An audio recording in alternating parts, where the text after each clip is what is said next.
আসসালামু আলাইকুম। আজকে আমরা একটি প্রজেক্ট করেছি, এটা হলো ভিএফডি এর সাহায্যে থ্রি ওয়ার আমরা একটা প্রজেক্ট করছি।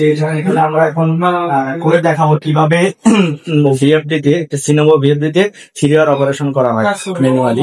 তো সেটা করার জন্য আমরা প্রথমে এখানে আমরা এসে যাবো, প্রোগ্রামে যাওয়ার পরে আমরা কিপ্যাড থেকে আমরা টার্মিনালে নিয়ে আসবো।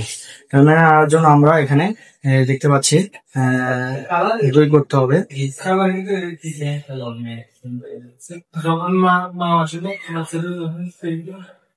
তো আমরা যদি এখন লাইনে দেখি, আমরা সুইচ অন দিলে যে মোটরটা করতেছে, এখানে যে ফ্রিকোয়েন্সি আছে, ফ্রিকোয়েন্সি আমাদের দেওয়া আছে 50 পর্যন্ত, একদম সর্বোচ্চ যেটা আপলোড হচ্ছে বাংলাদেশের সর্বোচ্চ ফ্রিকোয়েন্সি 50 পর্যন্ত দেওয়া আছে, 50 পর্যন্ত করতেছে। আমরা চাইলে ফ্রিকোয়েন্সি কমাইতে পারবো, ফ্রিকোয়েন্সি কমাইলে আমাদের মোটরের স্পিডটা কমে যাবে।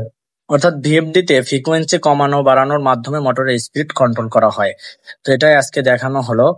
তো আমরা এখন চাইলে পুশ সুইচ অফ করে দিলে মোটরটা অফ হয়ে যাবে ধীরে ধীরে, কিছুক্ষণ পরে ভিএফডি অফ হবে। ভিএফডি অফ হতে সময় নেয়। এটাই ছিল আজকের প্রজেক্ট। ধন্যবাদ সবাইকে। আসসালামু আলাইকুম।